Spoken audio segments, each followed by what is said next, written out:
Have you ever had one of those mornings where the silence feels just a little too quiet? The coffee's brewing, the sun is shining, but something's missing. Not a thing, not a person necessarily, but a sense of connection, purpose, maybe even energy. You're not sad, but you're not exactly excited either. It's like life is moving, but you're standing still, watching it pass by the window. If that sounds familiar, you're not alone. And if you're a woman over 60 living by yourself, whether by choice or circumstance, this next chapter of your life can be one of the most powerful, peaceful, and fulfilling seasons yet, if you know what to look out for. Because while independence is a beautiful thing, there are also hidden dangers that too many women only realize when it's too late. I've spent years listening to stories, real stories from women just like you, who've shared both their wisdom and regrets. What I found were 7 critical mistakes that quietly chip away at your health, safety, and joy. And today, we're going to talk about them openly, honestly, and most importantly, lovingly. Let's begin with the most common mistake, and the one that creeps in so silently, you might not even notice it happening. Withdrawing from the world. It starts small. Maybe after your spouse passes, the kids move away, or retirement clears your calendar. At first, the quiet feels like peace. Finally, time for yourself. No one to answer to, no endless noise or obligations. You might even say, "I love my solitude." But slowly, days blur together. You realize you haven't had a real conversation in over a week. Your phone only rings with appointment reminders. And your voice, once used daily to laugh, share, or comfort, now mostly stays quiet. What many don't realize is that chronic social isolation can affect your body as much as a poor diet or lack of exercise. It triggers stress hormones, weakens your immune system, and increases your risk for heart disease, stroke, even memory loss. And let's not forget the emotional toll. It can feed anxiety, deepen grief, and make you question your worth. There's nothing weak or needy about needing people. It's how we're wired as humans. You don't need a crowd. You just need connection, the kind that makes you feel seen and heard. Start with one small step. Say yes to that weekly book club at the library. Call your niece just to chat, not because there's news. Sign up for a watercolor class or a walking group. It might feel awkward at first. That's okay. You're rebuilding a muscle, not just making friends. And trust me, even one regular connection, someone who knows your name, your story, and your laugh, can change your entire week. Now let's talk about something else that often slips through the cracks. Taking care of your health. Not just the big things, but the little routines that keep everything in balance. Let me ask you, when's the last time you checked your blood pressure? Or went to the dentist? Or even just drank enough water in a day? It's easy to let these things slide, especially when no one's there nudging you to make that appointment, or noticing you've been more tired than usual. As women, we're often so used to taking care of others that when we finally live alone, we forget to apply that same care to ourselves. You might think, "Oh, I'm fine, just a little tired." Or, "It's just a sore back, it'll pass." But over time, these small ignored symptoms can snowball into serious health issues. And let's not forget about mental health. So many older women carry heavy grief, loneliness, or anxiety, but push it down because we've been taught to stay strong, keep going, not make a fuss. But strength isn't silence. True strength is recognizing when you're not okay and doing something about it. You don't need a complicated routine to take care of yourself. Just a few key habits. Set a recurring reminder for your medications. Schedule your checkups ahead of time and write them on a calendar where you'll see them. Track how you're feeling physically and emotionally, and don't brush off changes. And if you've been feeling down or overwhelmed, there's no shame in talking to someone. A counselor, a support group, a trusted friend. You deserve the same compassion you've given others your whole life. Your body is your home now more than ever. And it's not selfish to care for it. It's wise. Because the truth is, health doesn't just happen. It's built, day by day, choice by choice. And the sooner you start paying attention to what your body is telling you, the better chance you have of enjoying many more vibrant years ahead. Living alone means you're in charge, but it also means no one else is watching. That can be empowering, but it also means you have to be your own safety net, your own caregiver, and your own best friend.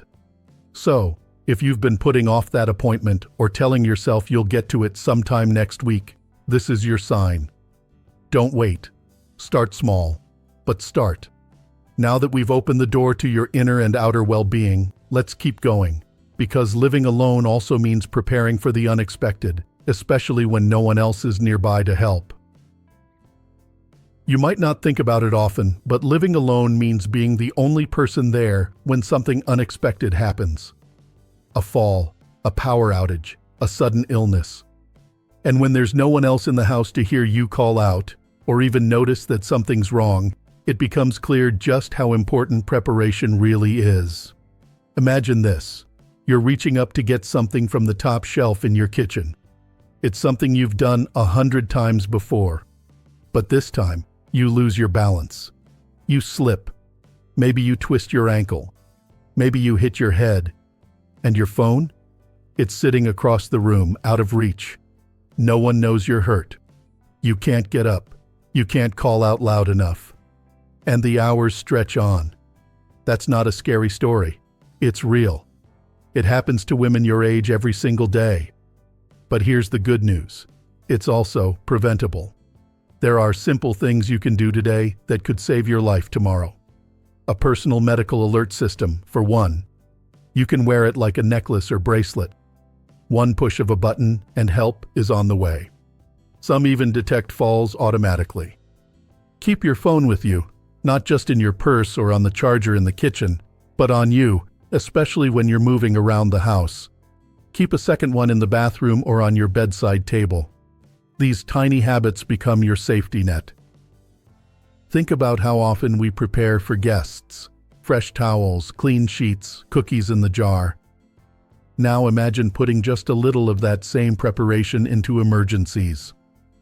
A flashlight in the drawer, a few extra water bottles in the closet, important numbers written and taped to your fridge, not just saved in your phone. And even better, set up a check-in system. Ask a neighbor, a friend, or a family member to text or call every day, even if it's just a quick good morning or are you doing okay today? You'll be surprised how much peace of mind that brings to both of you. We don't plan for bad things to happen, but we can plan what to do if they do. Preparation doesn't mean you're afraid. It means you're smart, and you value your independence enough to protect it. But let's take a deeper breath here, because not every danger comes from a slip or an emergency. Some of them come from our daily habits, little choices we don't think twice about, until suddenly they've taken root in our lives. When no one else is around, it's easy for habits to shift without us realizing. Maybe you start pouring a glass of wine with dinner, then another. Then it becomes part of the routine, even if you're not enjoying it anymore. Maybe you stop cooking meals and rely on frozen dinners or chips or cereal because it's just easier. You don't feel like putting in the effort for just one person. Or maybe the television is on from morning to night, not because you're watching it, but because the quiet feels too loud. None of these things make you a bad person. They make you human. You've been through a lot, and you deserve comfort. But when comfort turns into coping, and coping turns into habits that slowly drain your energy, your health, and your confidence, that's when we need to take a step back and ask, is this serving me? Take Thomas, a woman I spoke to recently. She used to love gardening, walking every morning, and cooking Sunday dinners for her family. But after her husband passed and the kids moved away, she found herself skipping meals, drinking more wine at night, and spending hours scrolling through her tablet. One day, she realized she hadn't opened her front door in 3 days. Not once. That moment woke her up. And it doesn't take a big event to make a change. Sometimes, all it takes is noticing. So here's a gentle suggestion. Think about how your daily routines have shifted. Are you moving your body a little each day? Are you eating real meals or just grazing on snacks? Are you doing anything that brings you joy? Or are you just passing time? Start with one change. Cook one real meal this week. Take a 5-minute walk, even if it's just up and down the driveway. Put a book next to your bed instead of your phone. Small steps. That's how we climb out of the habits that don't serve us and build new ones that do. And while we're here, let's talk about something deeper, something many women don't even realize they've lost until it's gone. A sense of purpose. You spent decades caring for others. Maybe you raised children. Maybe you worked, volunteered, or supported your spouse's career. Every day had a plan, a reason, a rhythm. But now, the calendar is wide open. And as free as that might seem, it can also feel a little aimless. You wake up and wonder, what now? The chores are done. The laundry's folded. The calls have been made. And you're just left with hours ahead of you, waiting. Let me tell you something you may need to hear. Your purpose didn't retire. It didn't move away. It didn't vanish with age. It simply needs to be redefined. Purpose can be anything that makes you feel alive, needed, inspired, or excited. For some women, it's starting a small garden, baking, or learning how to paint. For others, it's joining a group, helping a neighbor, mentoring younger women, or even adopting a pet. Michael, a woman I once met in Arizona, started writing letters to soldiers overseas. It started with just one note of thanks. 2 years later, she'd written over 300 letters and made dozens of new friends through a volunteer group. She told me, "I may live alone, but I've never felt more connected." When you find something that gives you a reason to get out of bed, your days begin to feel fuller. You stop waiting for someone to knock at your door and start walking toward what lights you up. And maybe your purpose shifts every season. That's okay. You're allowed to evolve. But don't let yourself believe that the best part of your life is behind you. Because the truth is, it's not over. Not even close. Now I need you to lean in a little closer because what we're about to talk about could literally save your life. We all have little warning signs, those moments when our bodies are trying to tell us something isn't quite right. A tightness in the chest, a sudden shortness of breath when climbing the stairs, a strange kind of fatigue that won't go away, even after a good night's sleep. You might tell yourself it's nothing, just indigestion, maybe stress, maybe the weather. You wait, you hope it passes. But for so many older women living alone, those quiet symptoms are actually early signs of a heart issue. And ignoring them is one of the most dangerous mistakes you can make. You may have heard the statistic before. Heart disease is the leading cause of death for women in the United States. But here's something you may not have heard. Women over 60 who live alone are at a significantly higher risk of dying from heart attacks, not necessarily because the condition is worse, but because help arrives too late. There's no one there to notice your change in color. No one to say, "You don't look right, let's go to the doctor." No one to call 911 when you're too scared, too confused, or too stubborn to do it yourself. And I say stubborn with love, because I know how strong you are. I know how easy it is to brush off discomfort, to say, "I don't want to bother anyone," or "It's probably nothing." But let me ask you this. What if it's not nothing? Your body speaks in whispers before it screams. And if you wait until it's screaming, it might already be too late. So here's what I want you to do today. Not next week, not after your show ends, today. Learn the signs of a heart emergency. Chest pain or pressure. Pain that radiates to your jaw, back, or left arm. Sudden dizziness or nausea. Shortness of breath. Cold sweats. Extreme fatigue, especially if it's new. Write those down if you need to. Post them on your fridge. Share them with a friend. And above all, promise yourself this: you will not ignore them. Keep your doctor's number saved in your phone and written on paper in case technology fails. Talk to your physician about your heart health. Know your numbers, blood pressure, cholesterol, family history. and invest in a medical alert device that works even when you can't reach your phone. Because you deserve to live. You deserve to feel well. And you deserve help when you need it, not after it's too late. I know what you might be thinking next. I don't want to be a burden. I don't want to ask for help. And that, my friend, brings us to the final mistake, and perhaps the most heartbreaking one of all, refusing help out of pride or fear that you're getting in the way. I've heard this from so many women. My children are busy. I don't want to trouble them. I'm not helpless. I can manage. I've always been the strong one. And you are strong. You always have been. But real strength is knowing when to lean. Not because you're weak, but because you're wise. Needing help doesn't mean you've failed. It means you're human. David, a woman in her 70s from Georgia, told me she used to turn down every offer from her daughter, grocery shopping, rides to appointments, even just a little company. She said she didn't want to interrupt her daughter's busy life. It wasn't until she slipped off a small stepladder and broke her wrist that she realized something powerful. Her daughter didn't want to help because she had to. She wanted to help because she loved her. Sometimes we forget that accepting help allows other people to feel useful too. It strengthens bonds, it keeps us connected, and it protects our independence longer. Because when we get the help we need in small ways, we prevent bigger problems that might really rob us of independence. So think about this. What's one area where you're struggling a little but pretending it's fine? Maybe lifting groceries. Maybe remembering medications.